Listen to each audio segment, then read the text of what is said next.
화면이 크게 보이나요? 잠깐만요. 네. 네.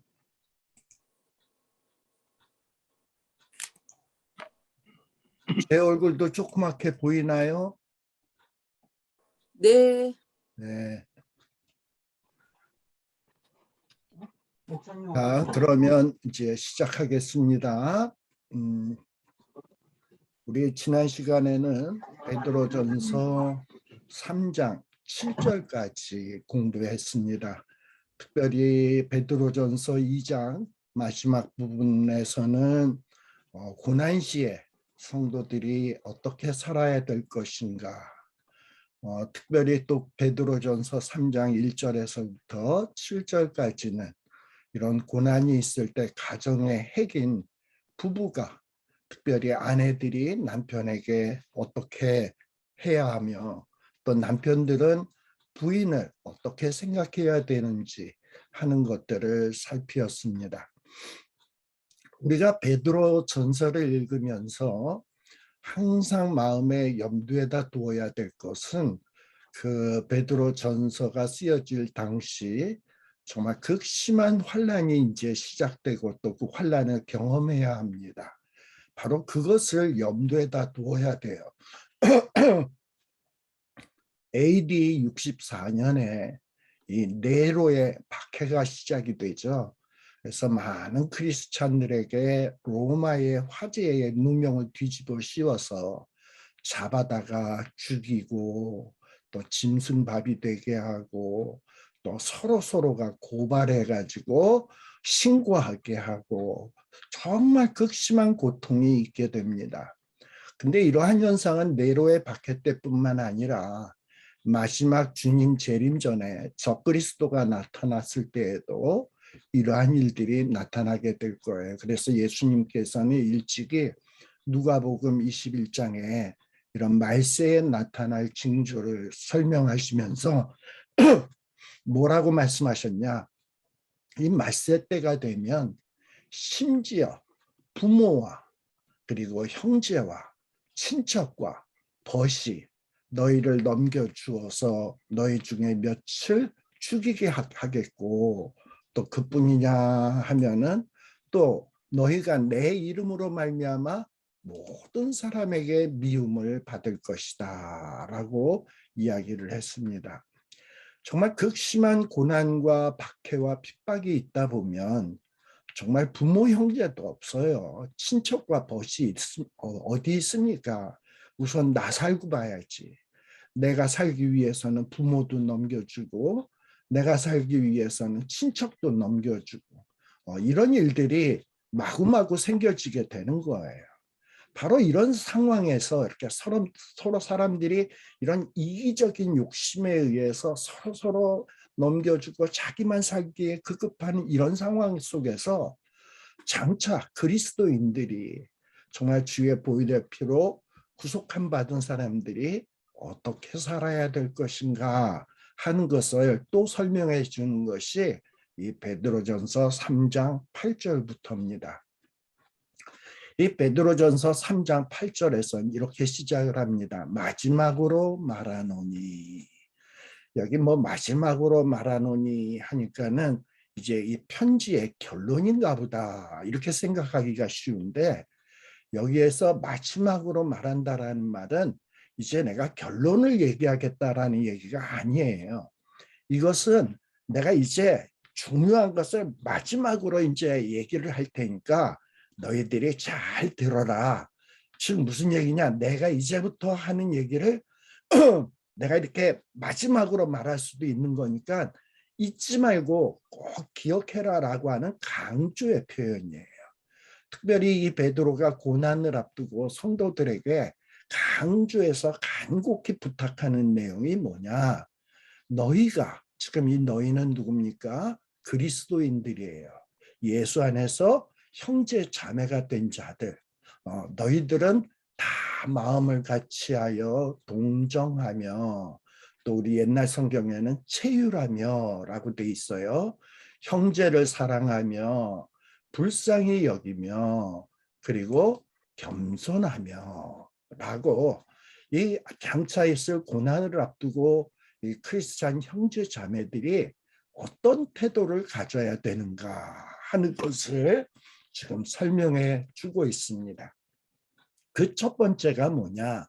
마음을 같이 해라. 지금 마음을 같이 하라는 얘기는 뭐 똑같은 마음을 가져라, 똑같은 생각을 가져라 라는 이야기가 아닙니다. 그냥 동일한 생각을 가지라는 의미가 아니라 각각이 같은 마음, 어떤 원리적인 같은 마음을 가지라는 거예요. 그리고 너희들이 똑같이 뭐 완전히 똑같을 수는 없지만 어떤 원리적으로 같은 마음, 같은 가치관, 같은 생각, 이런 마음을 가지라라는 얘기입니다. 우리 빌립보에서 너희들은 이 마음을 품으라라는 거 기억하시죠? 누구의 마음이다? 예수의 마음이다라는 것을 기억할 거예요. 이렇게 고난을 당하게 되면 사람들이 서로 이기적으로 자기가 살기 바빠서 부모도 내어주고 형제도 내어주는데, 정말 크리스찬이라면 너희들이 어찌 살아야 되느냐, 이렇게 세상 사람처럼 자기 살기 위해서 막 형제를 배반하고 부모를 배반하는 게 아니라 정말 이런 마음을 가지라는 거예요. 어떤 마음? 예수님의 마음. 예수님은 어떻습니까? 우리를 사랑하셔서 근본 본체시고 존귀하신 하나님인데도 불구하고 자기를 비워서 종의 형체를 가지고 오셔서 우리를 섬겨주시지 않았습니까? 이런 이기적인 세상에서 이런 모습을 어떻게 보일 수 있겠습니까? 그런데 지금 베드로는 얘기하는 거예요. 야, 너희들이 고난 중에 힘들 줄 안다. 그러나 그럴 때일수록 우리 예수님이 가졌던 그 마음을 너희들이 똑같이 가져야 된다.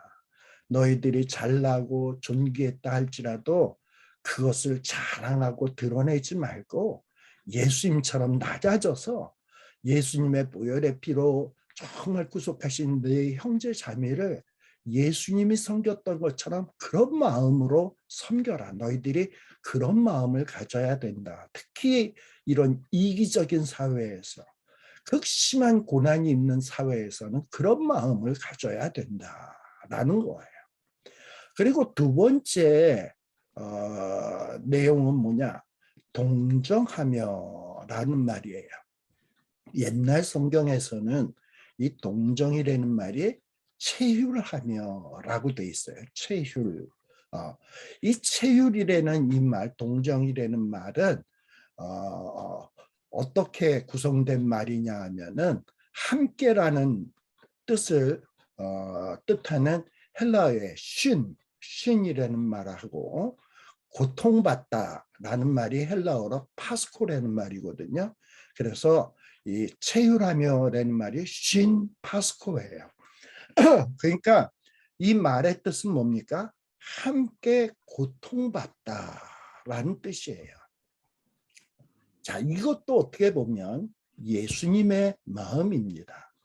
예수님은 근본 하나님의 본체시나 이 죄와 사망에서 허덕이면서 고통하면서 신음하면서 사는 사람들을 보시고 불쌍히 여기셔서 이 땅 위에 내려오셔서 우리 인간들과 동일하게 고통을 받으셨다라는 것을 아십니까? 우리가 배고플 때에 예수님도 배가 고프시고 우리가 피곤할 때에 예수님도 피곤하셨고 또 심지어는 우리 예수님은 우리가 당해보지도 않은 그 고통, 십자가의 고통을 우리를 대신해서 고통을 받으셨어요. 바로 이런 마음, 내가 저자를 사랑하지. 그러니 저자의 고통에 내가 함께 해야 되겠다.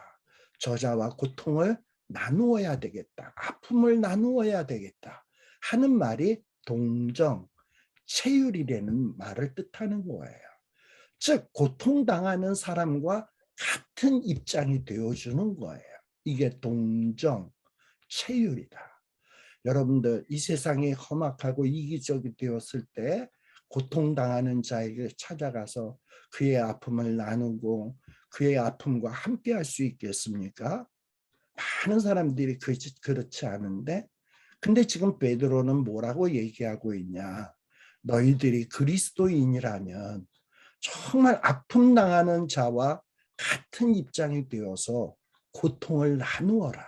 이것이 예수님이 보여주신 체휼 동정이고, 이게 그리스도인들이 보여주어야 할 삶의 자세이다라고 말씀해 주고 있는 겁니다. 히브리서 4장 14절에 보면 우리에게 있는 대제사장은 우리의 연약함을 체휼하지 아니하는 자가 아니요. 이게 무슨 얘기입니까? 우리에게 있는 대제사장은 나는 대제사장이야. 나는 존귀한 자야. 저런 버러지 같은 것들이 연약하거나 고통을 당하거나 무슨 상관이야. 나만 잘 나가면 되지. 예수님은 이런 분이 아니라는 거예요. 우리에게 있는 대제사장 예수 그리스도는 우리의 연약함을 외면하지 않으시고 우리를 찾아와 주셔서 우리의 연약함을 나누어 주시고 나누어 짐져 주시고 마침내는 우리의 연약함을 위해서 십자가까지 지신 분입니다. 그래서 예수님은 공생의 기간 동안 우리 인간들이 당하는 어떤 배고픔, 아픔, 그리고 고독 이런 모든 것을 다 겪으셨어요. 그런데 우리는 조금 힘들고 고통스러우면 불평하고 원망하고 나만 살기 위해서 남을 짓밟고 그리고 이렇게 죄를 짓고 불평하고 원망하는 이런 모습을 보이는데 우리 예수님은 우리의 아픔을 함께 하면서도 그 아픔을 나누면서도 그리고 한결같이 정말 고통의 시험을 받은 자지만 예수님은 전혀 죄를 짓지 않으셨다. 이게 바로 우리 예수님의 모습입니다. 그런데 지금 베드로는 그와 같이 우리도 이런 동정, 체휼의 모습을 우리 형제 자매들에게 보여주어야 된다라고 말씀하고 있는 겁니다. 그리고 이제 이 고난 중에 있을 때에 성도들이 어떻게 사랑해야 되냐? 형제를 사랑해라라고 되어 있습니다.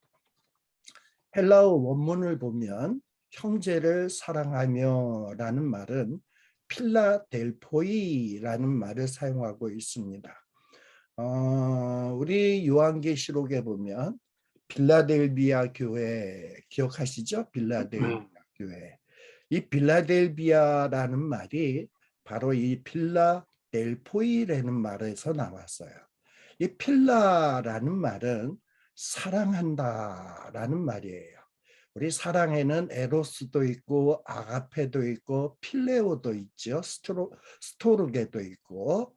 근데 그 사랑 가운데 필레오가 있는데 그 필레오에서 필라가 나온 거예요. 그래서 이 필라는 사랑한다. 우리 철학을 영어로 필로소피아라고 얘기하잖아요. 그 앞에 나오는 그 필로라는 말도 사랑이라는 말이에요. 소피아라는 말은 지혜라는 말입니다. 그래서 철학, 필로소피아는 뭐냐? 지혜를 사랑하는 학문이에요. 근데 이 필라델포이 할 때 델포이는 아델포스에서 나온 말이에요. 이 아델포스라는 말은 헬라어로 형제라는 말입니다. 그래서 필라델포이 하면은 형제를 사랑하는 것. 이게 필라델포이야. 필라델포이. 교회는 그야말로 빌라델피아 교회가 돼야 되는 거예요. 교회 안에 있는 형제여, 우리 지난 시간에 형제여 했을 때 이것은 뭐 마땅히 저분은 집사님도 아니고 그리고 권사님도 아니고 장로님도 아닌데 내가 뭐라고 불러야 되지? 껄끄러우니까 만만한 게 뭐냐면 형제님, 자매님 이러고 보통 우리가 부르잖아요. 근데 우리가 부르는 형제여 자매님 하는 것은 이건 단순한 호칭이 아닙니다. 너도 그리스도의 보혈로 정말 구속받은 예수 안에서 한 형제고 그리고 당신도 그리스도의 그 보혈의 피로 깨끗함을 받은 자매입니다. 그러니 당신과 나는 가족입니다. 그리스도 안에서의 가족입니다라는 이 신앙 고백이 담긴 칭호가 뭐냐? 형제님, 자매님 하는 이런 칭호다라고 제가 말씀을 드렸던 거 기억하실 거예요. 그래서 우리가 교회 안에 있는 형제 자매를 볼 때 저 사람은 뭐 내가 모르던 사람인데 저 사람도 예배 보러 오나 보다. 저 사람도 이 교회 다니네. 이러고 다녔어야 되는데 그 뭐냐 하면 교회 안에 있는 모든 사람들을 내 가족처럼 생각하는 마음이 있어야 된다. 그래서 이 교회 안에 있는 성도들끼리 특별히 고난 중에 있을 때 더욱더 형제를 사랑해야 된다. 그리고 고난당하는 형제를 또 어떻게 여겨야 되냐? 불쌍히 여겨야 된다. 우리 예수님이 기적을 베풀 때마다 항상 따라다니는 말씀이 있어요. 불쌍히 여기사 혹은 민망히 여기사라는 말씀들이 나와요. 뭐 나병 환자를 보시고 또 뭐 여러 가지 눈먼 자를 보시고 불쌍히 여기사 정말 그들의 어떤 아픔과 고통을 치료해 주셨던 것을 알 수 있습니다. 그래서 이런 불쌍히 여기는 마음, 이거 예수님의 마음이거든.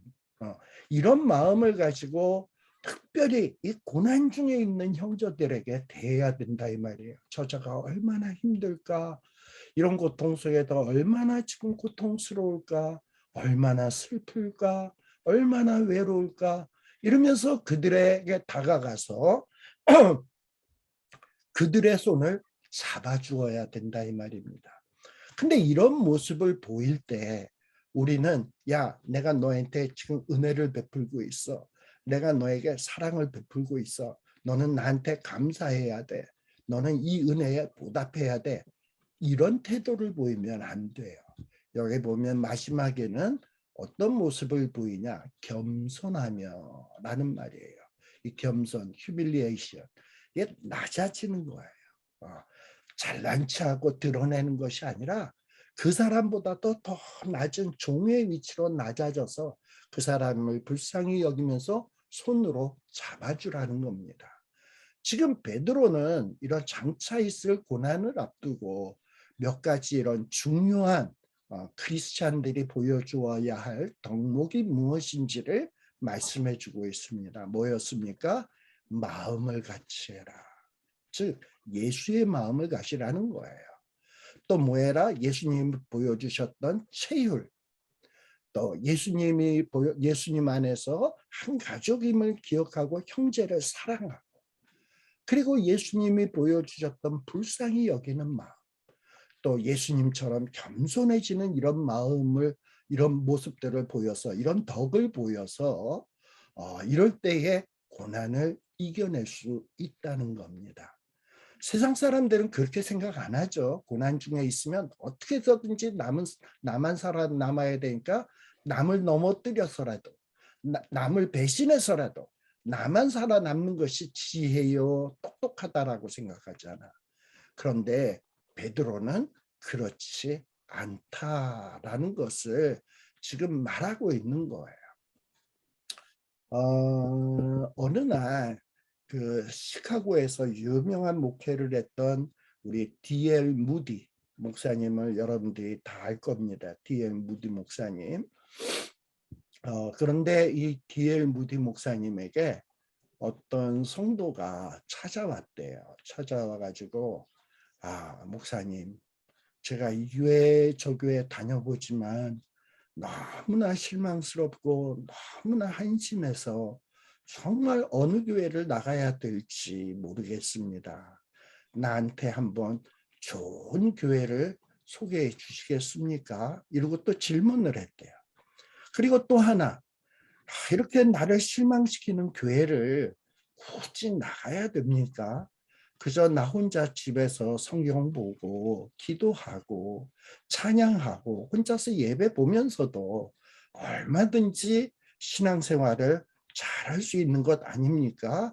근데 그 말을 듣고 있던 D.M.D. 목사님이 이 뭡니까? 이 장작불을 지금 피우고 있었는데 그 장작불이 막 나무들이 얼기설기 설켜가지고 막 불이 활활 타오를 거 아니에요? 예. 그런데 그런 데서 갑자기 부직갱이를 들고 장작 하나를 딱 꺼내놔서 바깥에다 탁 놔둔 거야. 그랬는데 시간이 좀 그러면서 아무런 얘기도 안 하고 그냥 그 사람의 얘기를 듣고 그냥 장작 하나 딱 꺼내서 바깥에다 내두니까 이 하나 떨어져 나온 이 장작이 불이 점점 약해지더니 그스름만 나고 연기만 나고 냄새만 나고 그리고 나중에는 불이 꺼져 버렸어요. 그리고서는 목사님이 하는 말씀이 그거예요. 이렇게 장작이 서로 얽혀져 가지고 함께 있을 때는 불이 잘 붙는데 이 혼자 떨어져 나와서 뭔가 있다 보면 시들시들해지고 나중에는 악취가 나고 매운 연기만 나고 이 불이 꺼지는 것을 보지 않았느냐. 바로 교회가 그런 곳이다 라고 말씀을 해준 거예요. 이 부족하지만 장작개비와 같은 부족한 우리들이지만 이런 고난 중에 시련 중에 함께 모여서 이 성령의 불로 막 불을 붙이는 거야.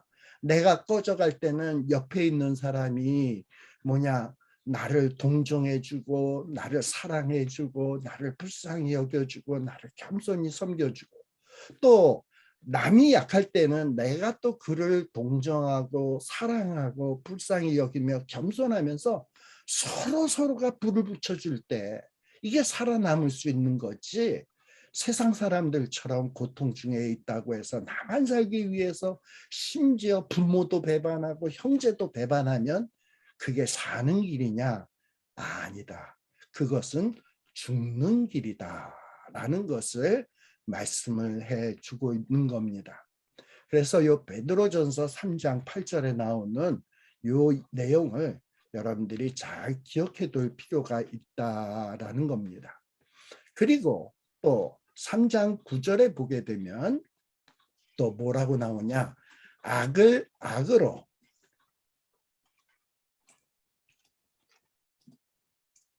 자, 악을 악으로 욕을 욕으로 갚지 말고 도리어 복을 빌라. 이를 위하여 너희가 부르심을 받았으니 이는 복을 이어받게 하려 하심이라 라고 했습니다. 아까 조금 전에 했던 8절은 장차 있을 고난을 앞두고 이 교회 안에 있는 그리스도 형제 자매들이 이런 고난을 앞두고 어떤 모습을 보일 것인가. 그러니까 성도 간에 어떤 모습을 보일까를 설명해 준 것이 8절이에요. 그런데 이 9절은 뭐냐? 이 고난 중에 이 성도를 핍박하는 자들에게 어떤 태도를 보일 것인가 하는 것을 가르치는 내용이 9절이에요. 그러니까 8절과 9절은 서로 관계 맺는 대상이 달라. 8절은 서로 성도 간에 어떤 모습을 보여야 되는가. 또 9절은 이 성도를 핍박하는 자에게 성도가 어떤 자세를 보여야 되는가 하는 것을 설명하는 거예요. 자, 성도를 핍박하는 자들은 어떻습니까? 악으로, 막 우리를 악으로 대하죠. 죄도 없는데 잡아다가 죽이고 고문하고 그리고 정말 예수님을 모욕하라고 그러고 정말 갖은 악을 행해요. 그리고 욕을 하지요. 정말 말도 되지 않는 욕을 합니다. 그런데 지금 이 베드로는 뭐라고 얘기하냐? 너희들이 이렇게 핍박을 당할 때, 악에게 핍박을 당할 때, 또 욕을 먹을 때, 너희를 핍박하는 자들로부터 욕을 먹을 때, 악을 악으로, 욕을 욕으로 갚지 말고, 이는 이로, 눈은 눈으로 식으로, 그런 식으로 하지 말고, 도리어 복을 빌어라 라고 이야기하고 있습니다. 이를 위해서 너희가 부르심을 받았다라고 이야기합니다. 우리가 잘 알다시피 사도 베드로는 예수님의 수제자예요. 그러니까 예수님 초기 사역 때서부터 예수님을 따라 나섰고 항상 예수님과 더불어서 동고동락했던 자가 누구냐? 베드로예요. 그러다 보니 어떤 제자들보다도 예수님이 하신 말씀을 잘 기억하고 있는 자가 누구냐? 바로 베드로. 사도 베드로입니다. 그런데 아마도 사도 베드로가 지금 장차 고난당할 이 성도들에게 편지를 쓰면서 이 구절에 악을 악으로 욕을 욕으로 갚지 말고 복을 빌라 라는 얘기는 자기 스스로 생각해서 하는 말이 아니야. 아, 지난 시절에 우리 예수님이 산에 데리고 올라가 가지고 우리에게 말씀을 하셨지, 산상수훈을 하셨지, 이게 다 기억이 나는 거야. 이제 예수님이 하셨던 말씀이 기억이 나는 거야.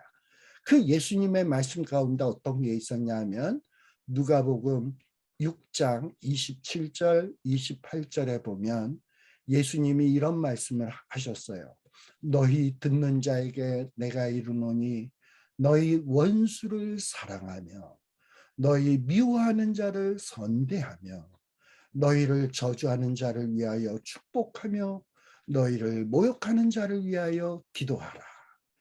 아마도 예수님도 장차 무시무시한 환난과 고난 당할 것을, 이 제자들이 그런 고난을 당할 것을 아셨던 것 같아요. 그래서 너희에게 원수가 있을 것인데 원수를 원수로 대하지 말고 원수를 사랑하고 너희를 미워하는 자를 미워하지 말고 너희를 미워하는 자를 선대하며 너희를 저주하는 자를 위해서 너희는 그들을 위해서 축복을 해라. 그리고 너희를 모욕하는 자를 위하여 기도해라. 예수님이 그렇게 가르치셨거든요, 제자들에게. 근데 그것을 기억하고 있었던 제자 베드로도 배운 대로 야, 너희들 앞으로 고난이 있을 것인데 악을 악으로 갚지 말고 욕을 욕으로 갚지 말고 도리어 복을 빌라 라고 지금 말씀하고 있는 겁니다. 정말 우리 예수님은 뭐 선생이니까 좋은 얘기만 말로만 하고 딱 끝낸 분이 아니에요. 예수님은 말씀으로도 이렇게 가르쳤지만 실제로 예수님이 십자가를 지셔서 못에 박히시고 가시관을 쓰시고 사람들에게 침뱉음을 당하고 조롱을 당할 때 주여 저들이 하는 일을 알지 못하나이다. 저들의 죄를 용서하여 주소서. 그러면서 이 예수님을 모욕하는 자, 예수님을 핍박하는 자, 예수님을 조롱하는 자들을 위해서 예수님은 하나님께 기도했던 거예요. 바로 베드로는 이런 것들을 다 기억하면서 지금 또 이렇게 성도들에게 장차 고난을 받을 성도들에게 이런 권면의 말씀을 하고 있는 겁니다. 근데 이렇게 이런 행동을 보이는 데 있어서 왜 이렇게 해야 되느냐? 이를 위하여 너희가 부르심을 받았다. 이는 복을 이어받게 하려 함이다. 그러니까 앞에 8절에 나왔던 정말 마음으로 그다음에 형제를 사랑하고 그리고 또 긍휼히 여기며 그리고 또 겸손하며 성도들끼리는 그런 모습을 보이고 또 성도들을 핍박하는 자들에게는 악을 악으로 대하지 말고 오히려 그들을 위해서 기도해주고 복을 빌어주는 이런 모습을 보여야 되는데 바로 이를 위해서 너희가 부름을 받았다라는 거예요. 그리고 이 유업을 복을 이어받게 하기 위해서다. 자, 그렇다면 이 말은 무슨 말이냐? 복을 받기 위해서 우리가 복을 받기 위해서 형제를 사랑하고 예수님의 마음을 갖고 긍휼히 여기며 겸손하고 악을 악으로 욕을 욕으로 갚지 않고 오히려 복을 비는 것이 복을 받기 위해서 그렇게 해야 되는 거냐? 아니에요. 우리가 이미 하나님으로부터 너무나도 어마어마한 은혜를 받았고 축복을 받았기 때문에 우리는 그렇게 해야 된다라는 겁니다. 그리고 그렇게 할 때 우리로 말미암아 복이 나가, 복이. 우리는 아브라함의 후손으로 복의 근원이 되어야 될 사람이야. 그리고 하나님의 아름다운 덕을 선전해야 되는 사람이에요. 우리는 왕 같은 제사장, 거룩한 백성, 그의 소유된 백성인데 이게 뭐냐? 이 주님의 아름다운 덕을 선전하기 위해서 그래요. 자, 우리 아까 베드로전서 3장 8절의 모습이 뭐라고요? 바로 예수님의 모습들이었어요. 또 베드로전서 3장 9절에 악을 악으로 갚지 않고 오히려 기도해 주는 모습, 누구의 모습이었습니까?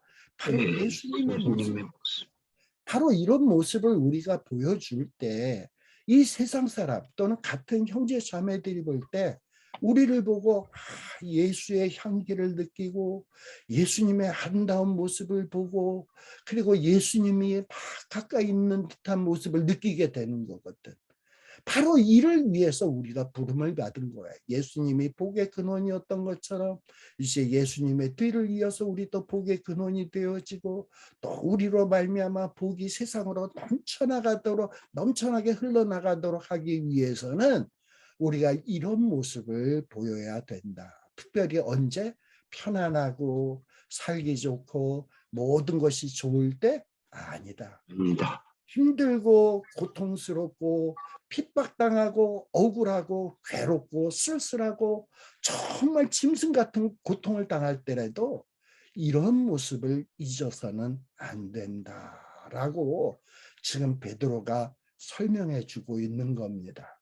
그래서 우리는 이 말씀을 가슴속에 잘 새겨놔야 돼요. 그래서 힘들 때, 어려울 때, 교회 안에 어떤 여러 가지 시험이 들었을 때, 에이, 이 거지 같은 교회, 에이, 내가 다른 데 교회 없나 떠나자. 그래서 휙 떠나. 이따위 짓 해서는 안 된다니까. 교회가 힘들고 고통스럽고 고난을 당하면 내가 그 연약한 자들을 위해서 막 불을 붙여줘야 돼. 아까 무디 목사님 얘기했던 것처럼 그들에게 막 사랑의 불을 붙여주고 겸손의 불을 붙여주고 어떤 동정, 체율의 불을 붙여주고 그래야 돼. 또 내가 약해졌을 때 또 내 옆에 있는 형제 자매들이 또 그런 모습을 보여주어야 돼. 그러면서 서로가 의지할 때 고통과 고난을 극복해 나갈 수 있는 것이지 나만 생각한다고 내가 행복해질 수 있냐? 절대 아니다. 그래서 우리는 교회 안에 있는 형제 자매를 어떤 모습으로 봐야 되냐? 나와 생사고락을 함께할 가족, 형제 자매로 생각을 하고 그들에게 예수님이 보여주셨던 모습, 마음, 동정, 겸손 이런 모습들을 보여주고 심지어는 우리를 핍박하는 자에게도 예수의 모습을 보여주는 이런 자들이 되어야 된다라는 것을 꼭 기억을 하셔야 된다라는 말씀을 드립니다. 자, 그리고서는 자, 그다음에 역시 앞의 내용과 다 이어지는 내용인데요. 또 10절. 그러므로 생명을 사랑하고 좋은 날 보기를 원하는 자는 혀를 금하며 악한 말을 그치며 그 다음에 또 뭡니까? 입술로 거짓을 말하지 말고 악에서 떠나 선을 행하고 화평을 구하며 그것을 따르라 라고 돼 있어요. 여기 생명을 사랑하고 좋은 날 보기 원하는 자 이게 무슨 말이냐? 여기서 말하는 생명은 단순히 우리가 이 세상에서 살아가면서 목숨 부지하는 생명이 아니에요. 지금 여기서 말하는 이 생명의 삶은 장차 얻을 이 영생. 지금은 고난당하지만 지금은 힘들지만 우리는 이게 끝이 아니잖아. 우리에게는 뭐가 있어요? 산소망이 있어요. 영생을 얻을 거야. 그리고 존귀한 생명을 얻게 될 거야. 근데 우리는 그것을 소망하고 사랑하죠. 그리고 그날이 오기를 간절히 기다리죠. 그런 자라면 너가 그런 마음으로 그런 소망을 갖고 사는 자라면 어찌해야 되냐? 이 세상에서 살아갈 때 아무리 힘들다고 해도 혀를 막 굴려가지고 그저 불평 원망하는 말 악한 말 해대고 이러지 말고 그리고 나만 살겠다고 남을 거짓으로 모함하고 나를 살기 위해서 바둥바둥 하지 말고 그리고 힘들다고 막 악을 행하지 말고 악에서 떠나서 선을 행하며 화평을 구하며 그리고 그것을 따르라라고 말씀을 하고 있는 겁니다. 이렇게 영생을 소망하고 사랑하며 다가올 세계를 기다리는 자는 바로 이게 그리스도인들이에요. 이런 자들은 바로 이렇게 혀를 잘 제어해야 돼. 그래서 악한 말도 해서는 안 되고 거짓말을 해서도 안 되고 또 악에서 떠나서 선을 행하며 화평을 구하면서 살아야 된다라는 겁니다. 자, 우리가 아무리 고통 중에 고난 중에 있다 할지라도요. 우리가 고통 중에 고난 중에 있으면 나는 버려졌다. 하나님이 나를 안 사랑한다. 어떤 누구도 나에게 관심이 없다라는 생각을 할 수가 있습니다. 그런데 우리가 베드로전서 3장 12절에 보면 뭐라고 말씀하십니까? 주의 눈은 누구를 향한다? 의인을 향하시고 그의 귀는 누구의 간구에 귀를 기울이신다? 의인의 간구에 귀를 기울이시되 라고 되어 있습니다. 우리가 아무리 극심한 고통 중에 있고 버려진 것 같으나 우리 하나님의 눈은 항상 우리를 향해 있어요. 우리가 고통 중에 눈물을 흘리면 우리 주님도 우리를 위하여 눈물을 흘려주시고요. 우리가 신음을 하면 우리 주님도 우리를 향하여 신음하고 계십니다. 그렇다면 당장 구해주시지 뭐하고 계시는 거야 이런 생각이 들 때가 있죠. 야, 네가 지금 당하는 고난은 의미가 있어. 힘들더라도 조금만 참아봐. 너가 당하는 그 고난을 통해서 많은 사람들에게 복이 흘러가게 돼. 그래서 정말 불쌍한 영혼들이 돌아오게 되거든. 그러니까 네가 힘들더라도 좀 이겨줬으면 좋겠다 하면서 주님은 계속해서 바라보시는 거예요. 그리고 우리가 힘들어서 말이 안 나와서 주여 하고 그냥 넘어가는 소리로 주여 하면 우리 주님은 그 우리의 신음소리를 외면하냐? 아니야. 나의 약한 신음소리에도 귀 기울이시는 주님이 계십니다.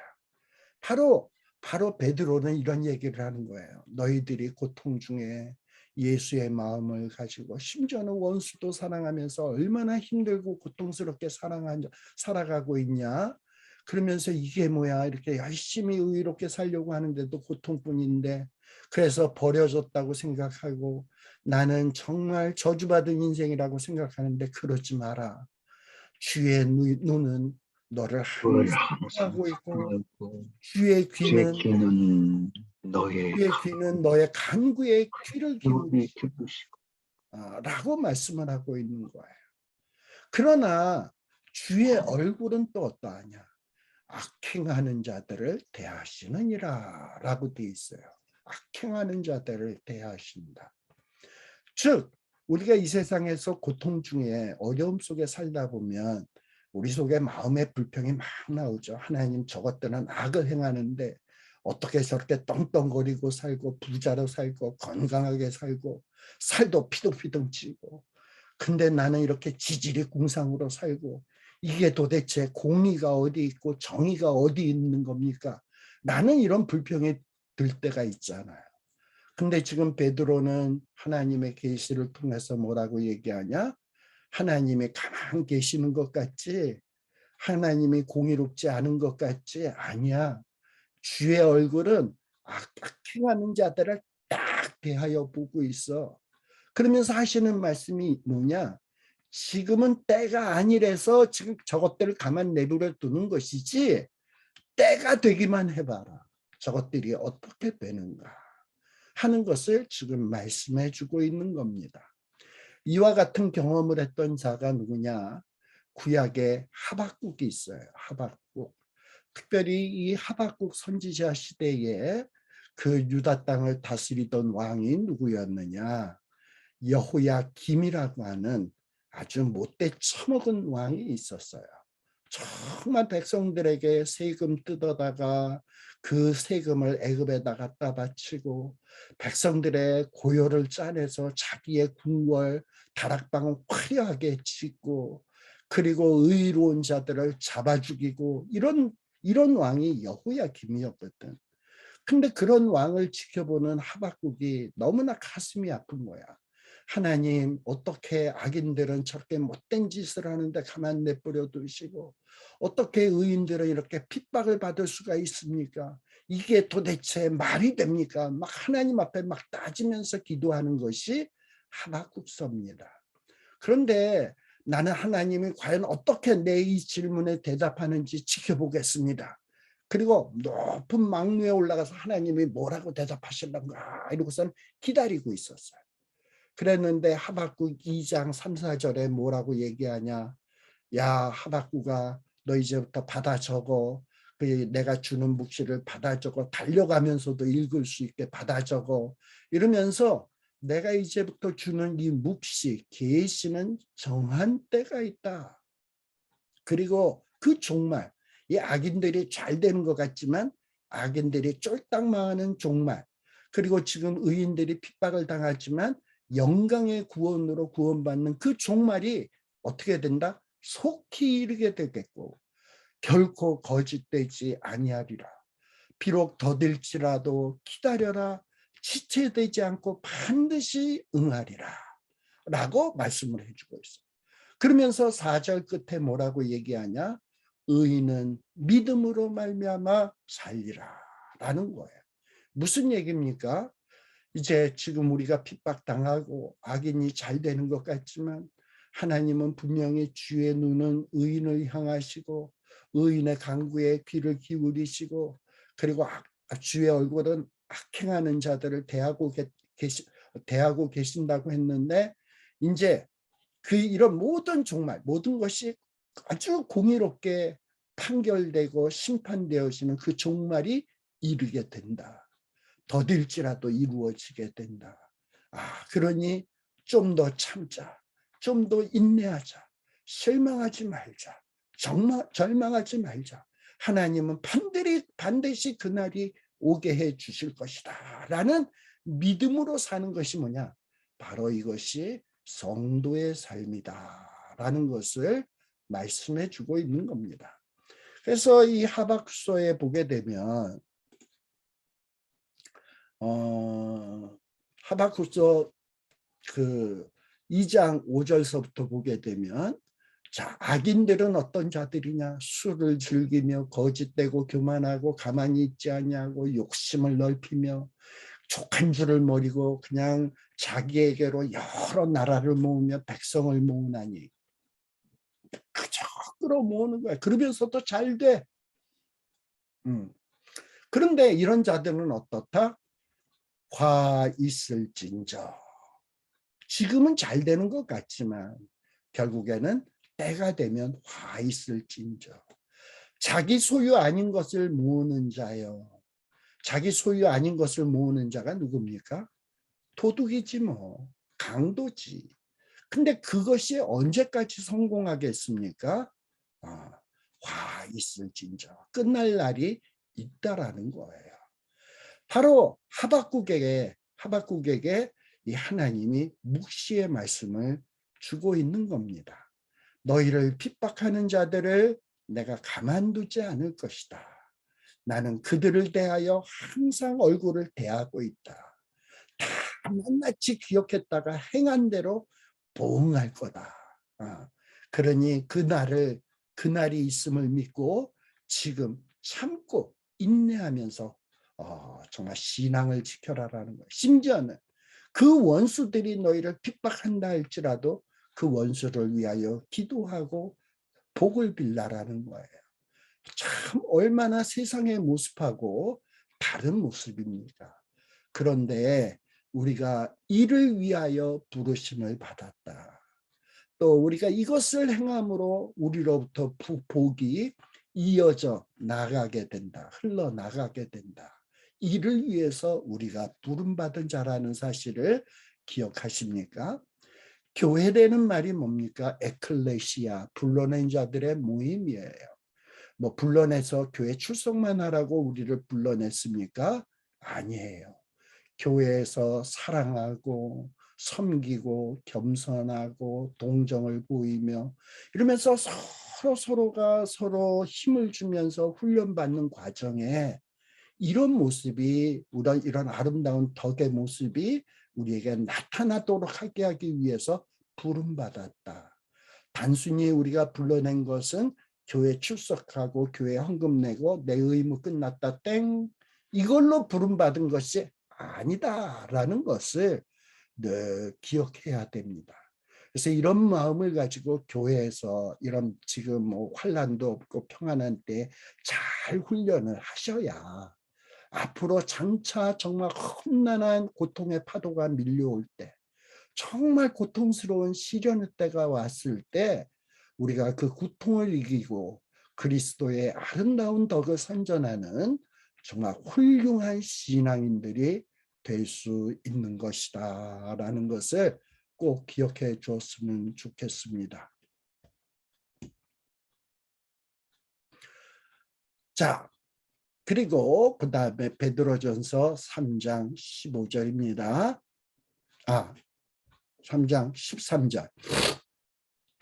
또 너희가 열심으로 선을 행하면 누가 너희를 행하리요. 자, 열심으로 선을 행하면 누가 너희를 해하리요. 자, 여기서 열심으로 선을 행한다라는 얘기는 뭐냐? 앞에 이야기했던 것을 염두에다 두면 돼요. 고난 중인데도 교회 안에 성도들 간에 좋은 관계를 맺고, 또 고난 중인데도 자기를 핍박하는 자들에게 복을 빌고, 그리고 그들을 위해서 기도하고 그러는 거예요. 이게 보통 열심으로 가능한 거겠습니까? 근데 이것을 열심으로 이렇게 선을 행하게 되면 누가 그러한 이런 좋은 신앙생활을 하는 자를 해할 수 있겠냐는 거예요. 자, 아까 말씀드렸죠. 하나님은 우리를 항상, 하나님의 눈이 우리를 항상 향하고 계세요. 내가 어떻게 억울함을 당하는지, 내가 얼마나 힘든지, 그럼에도 불구하고 환난과 핍박 중에도 성도는 신앙 지켰네, 눈물 뚝뚝 흘리면서 믿음 생활하는 것을 다 지켜보고 계신다니까. 그리고 우리가 고통 속에서 신음하는 기도 소리도 다 들으신다니까. 그럼에도 불구하고 열정을 가지고 우리가 선을 행하는 것을 다 알고 계신다니까. 그런 하나님께서 우리가 이 고통 중에서 죽는 것으로 끝나게 하시겠습니까? 아니죠. 절대 해를 당하게 하지 않습니다.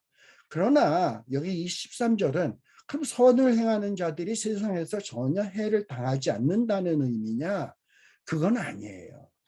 우리가 이렇게 열심으로 의롭게 살고 선을 행하고 하나님의 말씀대로 살려고 하면 우리를 핍박하는 자들이 우리에게 육체적으로 해칠 수는 있어요. 그러나 우리의 근본적인 영혼까지는 절대 해칠 수 없습니다. 또 우리의 육체를 해쳐서 죽였다고 칩시다. 우리 하나님은 우리의 이 죽은 육체도 부활시킬 거예요. 그래서 궁극적으로 우리가 묵묵히 참고 힘들더라도 선을 행하면 하나님의 승리는 보장돼 있다라는 거예요. 너희가 열심으로 신앙생활하면 누가 너희를 해칠 수 있냐? 사탄이? 이 세상의 악한 권세자가? 절대 그럴 수 없다. 왜? 하나님이 네 편이니까. 그러면서 또 뭐라고 얘기합니까? 열심으로 선을 행하면 와 대꾸가 되는 말이 뭡니까? 의를 위하여 고난을 받으면, 열심으로 선을 행하면 의를 위하여 고난을 받으면, 비슷한 내용이에요. 열심으로 선을 행하면이 뭐냐? 의를 위하여 고난을 받으면 복 있는 자다. 제가 앞서도 얘기했지만 사도 베드로는 예수님의 수제자로서 예수님이 하신 말씀들을 많이 기억하고 있다 그랬죠. 그래서 이 베드로가 쓴 서신서에 보면 예수님이 하셨던 말씀들을 많이 인용하고 있습니다. 그래서 지금 의를 위하여 고난을 받으면 복이 있다라는 말도 산상수훈의 말씀을 염두에다 두고 하는 말씀이에요. 마태복음 5장 10절에서부터 12절, 우리가 잘 알잖아요. 의를 위하여 핍박을 받는 자는 복이 있나니 천국이 저희 것이며 라는 거예요. 이렇게 예수님으로부터 이 말씀으로 훈련을 받았어요. 근데 그때는 그 말씀으로 훈련받고 싹 다 까먹고 잊어먹은 것 같았는데 이제 베드로가 이제 예수님은 떠나시고 베드로가 홀로 남고 고난의 파도가 밀려오는 것을 다 볼 때 그 과거에 열심히 배웠던 예수님의 말씀들이 새록새록 생각나는 거야. 그러면서 장차 고난받을 형제들에게 그 말씀을 지금 나누고 있는 겁니다. 저는 앞으로 여러분들이 그런 사람들이 되었으면 좋겠습니다. 지금처럼 이렇게 말씀으로 열심히 함께 말씀을 알려고 노력하고 말씀을 공부하고 그게 머릿속에 차곡차곡 새기고 마음속에 새겨지고 그런 것이 뭐 뒤만 돌아서면 싹 다 잊어먹은 것 같았는데 장차 고난의 바람이 불고 시련의 바람이 불다 보니까 그때 2021년도 12월 첫 주 12월 1일 날 내가 베드로서를 공부를 했는데 그때 그 말씀들이 생각이 나네 하면서 그 말씀을 다른 성도들과 나눌 수 있다면 그리고 그 말씀을 가지고 다른 성도들을 바른 길로 인도하고 위로하고 격려할 수 있다면 그 얼마나 저에게 보람이 되겠습니까? 그러니까 지금 베드로는 장차 고난받을 사람들에게 뭐라고 얘기하냐? 야, 고난받는 거 그것 때문에 걱정하지 마. 너희들이 특별히 의를 위하여 또 열심으로 선을 행해서 고난을 받으면 그건 복 있는 거야. 그리고 이 고난을 두려워하지 말고 고난을 주는 자를 두려워하지 말고 고통을 주는 자를 두려워하지 말고 진짜 두려워해야 될 것을 두려워해라. 세상 사람들이 두려워하는 것, 세상 사람들은 먹을 게 떨어지면 두려워하죠. 돈 떨어지면 두려워하죠. 누가 나를 고문하려고 하면 두려워하죠. 누가 나를 때리려고 하면 두려워하죠. 누가 나를 왕따시킬까 봐 두려워하죠. 근데 그딴 거 두려워하지 말고 진짜 두려워해야 될 것을 두려워해야 된다라는 거예요. 그게 누굽니까? 하나님을 두려워해야 된다라는 겁니다. 그래서 우리는 이 세상에서 어떻게 살아가야 되냐? 고통당할까 봐, 고난당할까 봐 고민하지 말고 빌립보서 4장 6, 7절에 나오듯이 이 세상에서 아무것도 염려하지 말고 아무리 고통과 어려움이 있다 할지라도 염려하지 말고 하나님께 다 맡겨. 너무 고통이 힘들어. 하나님이 나에게 고통을 힘들게 주시는 데는 뜻이 있겠지. 아직도 고난이 끝나지 않은 데는 분명히 하나님의 더 깊으신 뜻이 있을 거야. 하나님, 내가 그것을 정말 인내로 이겨낼 수 있도록 기도하세요. 간구하세요. 그리고 내가 구한 것 때가 되면 좋은 것을 주실 것으로 감사함으로 하나님께 아뢰세요. 그러면 고통의 문제가 해결된 것은 아니지만 하나님이 그 고통 중에도 그 지각에 뛰어난 하나님의 평강이 우리 예수 안에서 우리의 마음과 생각을 단단히 지켜주실 거예요. 언제까지? 우리가 그 고통을 이겨낼 때까지. 그러면서 우리는 신앙생활을 해 나가는 겁니다. 네.